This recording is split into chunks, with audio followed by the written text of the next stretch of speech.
हरे कृष्ण कृष्ण कृष्ण हरे हरे, हरे राम राम राम हरे हरे। हरे कृष्ण। मनुष्य को अपना जीवन यूं बर्बाद व्यर्थ नहीं करना चाहिए। जिस तरह की महाराज परीक्षित पूरे चक्रवर्ती राजा थे, लेकिन वो जंगल गए, उनको नहीं पता था कि कुछ ऐसा होने वाला है, और वहाँ तक्षक नाग मरा हुआ ऋषि के गले में डाला। उनके पुत्र श्रृंगी ने उनको 7 दिन में वही सांप काटने का श्राप दिया, और वो भयभीत नहीं हुए, कोई उपाय नहीं किया, और वो आके सब कुछ त्याग कर गंगा किनारे बैठकर उन्होंने क्या किया, उधर आके उपाय पूछना चालू किए। तो तरह तरह के लोगों ने, तरह तरह के संतों ने तरह तरह की बातें बताई, लेकिन पहले स्कंद के लास्ट में जब सुखदेव जी महाराज आते हैं तो बस सिर्फ एक ही उन्होंने बात बताई, अंते नारायण स्मृति। उन्होंने कहा अंत में केवल नारायण का ही स्मरण करना चाहिए, उन्हीं की कथा कीर्तन सुनना चाहिए वही। और उन्होंने तुरंत ही भागवत कथा सुनाना चालू किया। और वहाँ जितने थे उन्होंने भी सुखदेव जी को, हालांकि छोटी अवस्था थी, लेकिन फिर भी सबने उनको ससम्मान गद्दी में बैठा कर उनसे कथा श्रवण किया। और महाराज परीक्षित, आप सभी जानते हैं कि 7 दिन में ही उन्होंने अपने जीवन की पूरी उपलब्धि प्राप्त की। उसी तरह से महाराजा कटवांग जो थे, जो भगवान राम के वंशज, उनको भी जब देवताओं ने युद्ध के लिए बुलाया था एक बार, लेकिन जब लास्ट समय उन्होंने जब उनको वरदान देना चाहा तो उन्होंने एक ही पूछा कि मेरी अवस्था कितनी बची, आयु कितनी है। तो बताया कि एक घड़ी, केवल एक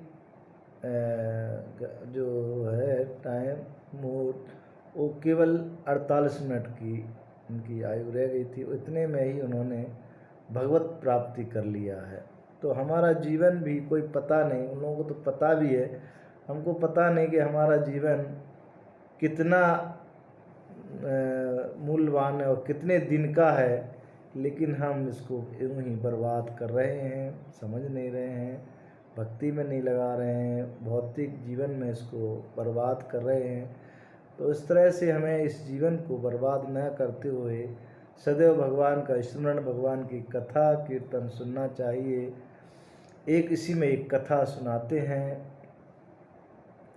एक लकड़हारा था, वो जंगल में लकड़ियाँ बीन के उसमें वो कोयला बनाकर बेचता था बाज़ार में, उसका यही बिजनेस था। तो एक समय एक कोई राजा आया और उसमें उलझ गया, उसको निकलने का रास्ता कहीं नहीं मिल रहा था। तो उसने उस राजा को जंगल से बाहर निकाला सुरक्षित।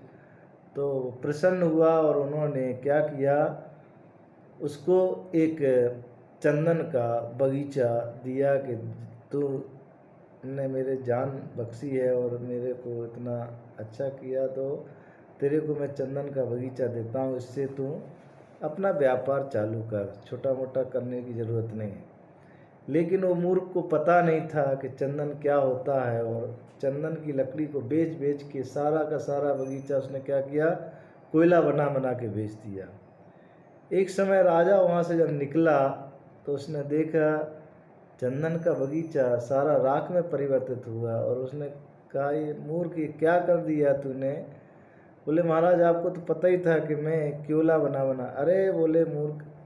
और उन्होंने देखा कोई चंदन का टुकड़ा पड़ा है क्या, वहाँ देखा कोई छोटा टुकड़ा रह गया था। उन्होंने कहा जा इसको बाज़ार में बेच। तो उसको बेचा तो बहुत सारा धन प्राप्त हुआ। उसको पता चला कि ओ इतना महंगा होता है ये चंदन, तो और मैंने तो इसको ऐसे ही बना बना के सारा बर्बाद कर दिया। फिर बोला कि प्रभु फिर हमको ऐसे ही चंदन का दूसरा हो। बोले नहीं, ये दुर्लभ है, मिलना मुश्किल है। और अब ऐसा इसी तरह से मनुष्य शरीर बहुत दुर्लभ है, इसको राख में परिवर्तित होकर ऐसे बर्बाद नहीं करना है। ये चंदन की तरह बहुत मूल्यवान है, केवल भगवान की भक्ति में निरंतर लगाएं, निश्चित ही हम भगवत धाम को प्राप्त हो सकते हैं। लेकिन हम लोग इसी तरह से उस मूर्ख व्यक्ति की तरह बर्बाद कर रहे हैं, तो वो जीवन सफल बनाना। हरे कृष्णा हरे कृष्णा।